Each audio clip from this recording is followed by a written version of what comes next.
7월 21일 함께 저희들에게 주시는 말씀은 사무엘하 19장 16절부터 23절까지 말씀입니다. 바후림에 있는 베냐민 사람 게라의 아들 시므이가 급히 유다 사람과 함께 다윗 왕을 맞으러 내려올 때에 베냐민 사람 1000명이 그와 함께하고 사울의 집안 종 시바도 그의 아들 15과 종 20명과 더불어 그와 함께하여 요단강을 밟고 건너 왕 앞으로 나아오니라. 왕의 가족을 건너가게 하며 왕이 좋게 여기는 대로 쓰게 하려 하여 나룻배로 건너가니 왕이 요단을 건너가게 할 때에 게라의 아들 시므이가 왕 앞에 엎드려 왕께 아뢰되 내 주여 원하건대 내게 죄를 돌리지 마옵소서. 내 주 왕께서 예루살렘에서 나오시던 날에 종의 패역한 일을 기억하지 마시오며 왕의 마음에 두지 마옵소서. 왕의 종 내가 범죄한 줄 아옵기에 오늘 요셉의 온 족속 중 내가 먼저 내려와서 내 주 왕을 영접하나이다 하니 수리아의 아들 아비새가 대답하여 이르되 시므이가 여호와의 기름 부으신 자를 저주하였으니 그로 말미암아 죽어야 마땅하지 아니하니이까 하니라. 다윗이 이르되 수리아의 아들들아 내가 너희와 무슨 상관이 있기에 너희가 오늘 나의 원수가 되느냐. 오늘 어찌하여 이스라엘 가운데에서 사람을 죽이겠느냐.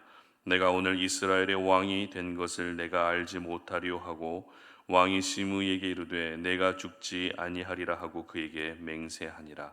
아멘. 큰 것을 봐야 작은 것에 무너지지 않는다라는 제목으로 오늘 아침 말씀 전합니다. 우리는 흔히 멀리 보고 크게 보고 넓게 봐야 한다라는 그런 말을 할 때가 있는데요.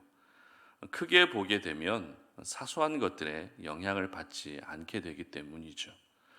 이것을 바꾸어 말하면 오늘도 많은 사람들은 이 작은 것들에 영향을 받으며 살고 있다라는 의미가 되는 것입니다.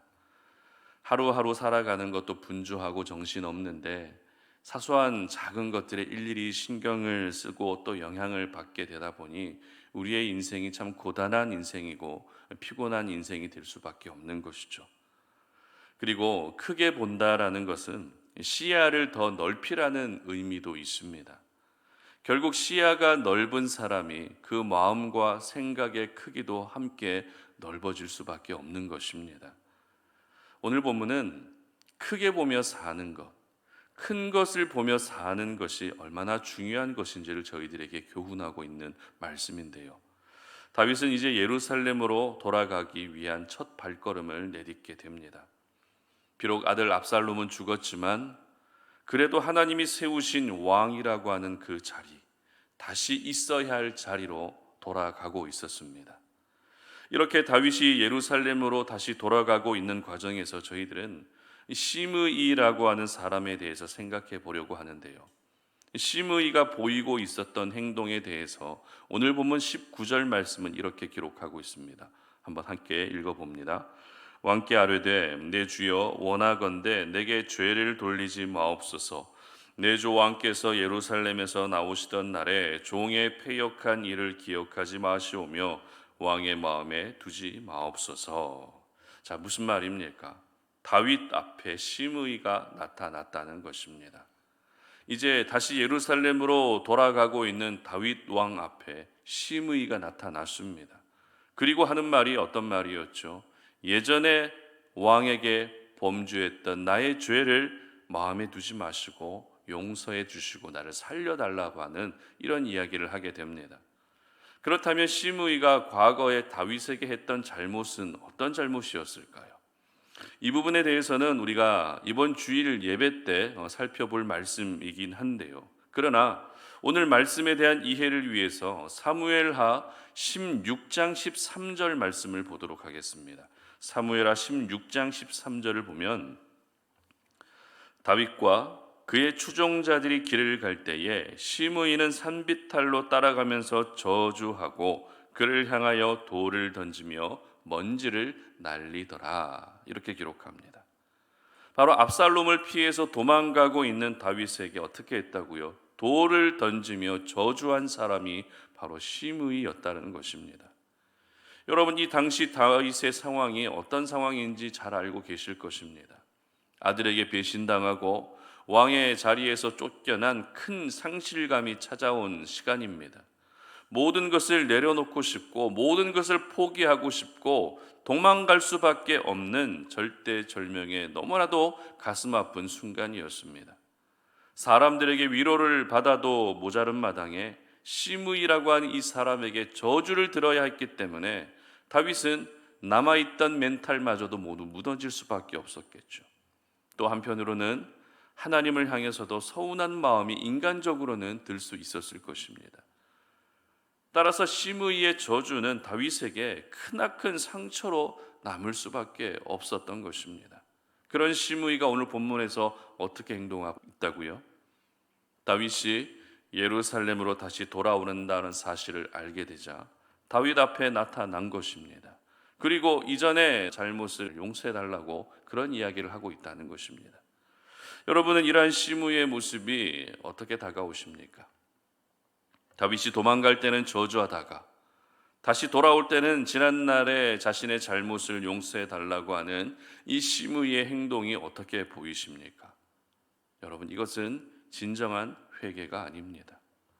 우리는 시므이와 같은 사람을 기회주의자라고 이야기를 합니다. 그런데 시므이처럼 기회주의자처럼 살았던 사람이 우리가 이미 살펴본 말씀에도 있었죠. 어떤 사람이 기회주의자였습니까? 바로 암논의 친구 요나답이라고 하는 사람이었습니다. 암논이 죄를 짓도록 부추겼고 그런 암논이 죽게 되자 당연히 죽을 사람이 죽었다라고 다윗에게 이야기했던 요나답이 기회주의자였던 것처럼 오늘 시므이 역시 기회주의자였던 것입니다. 이렇게 다윗 주변에는 자기 살기 바쁜, 자기가 살아남기 위해 정말 모든 신경을 쓰고 있는 기회주의자의 사람들이 참 많이 있었던 것 같습니다.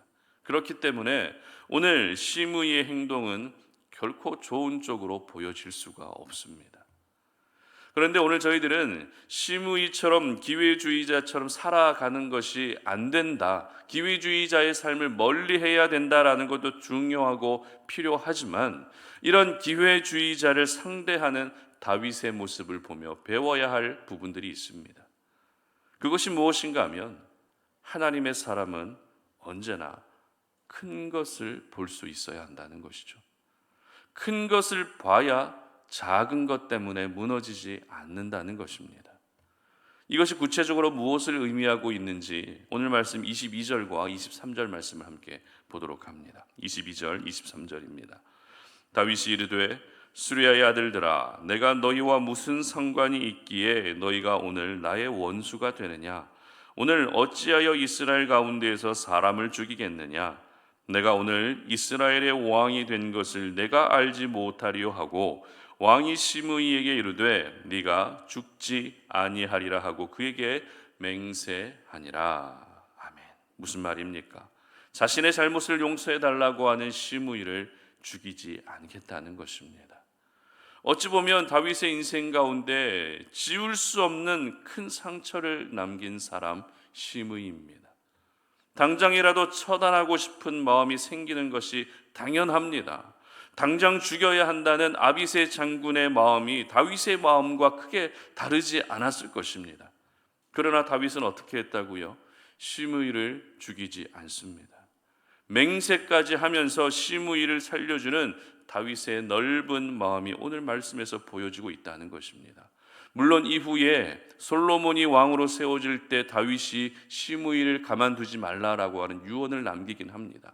하지만 다시 왕의 자리로 돌아가고 있는 이 순간만큼은 쓸데없는 피를 흘리지 않았다는 것입니다.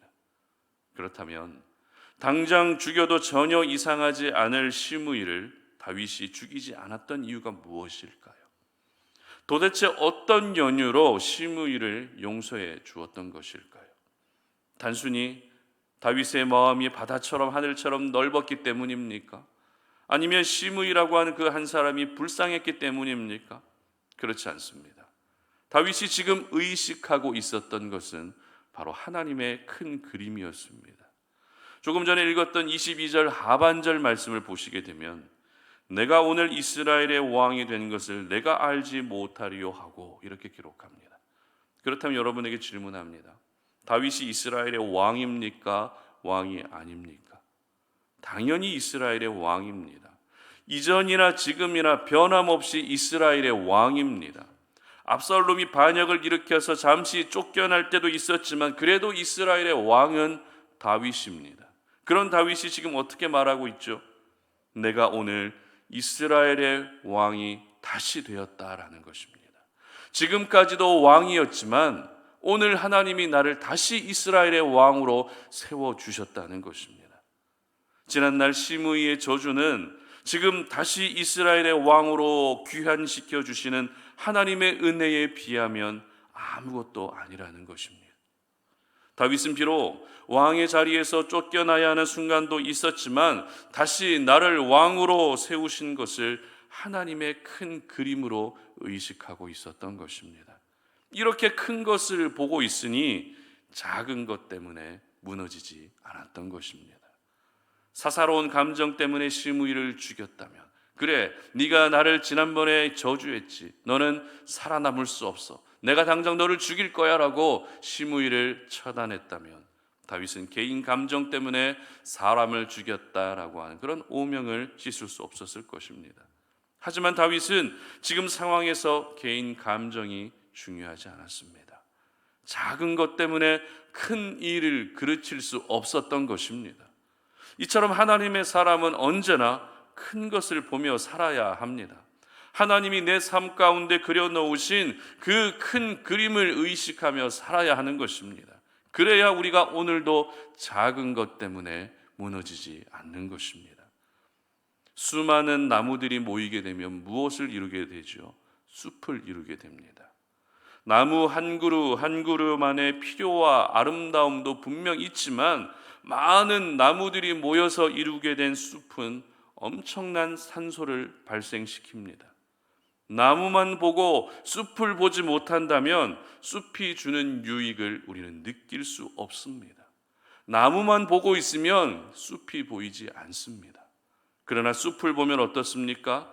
그 숲이 어떻게 해서 이루게 되었는지, 숲을 이루고 있는 그 나무 한 그루 한 그루의 소중함도 알게 되는 것입니다.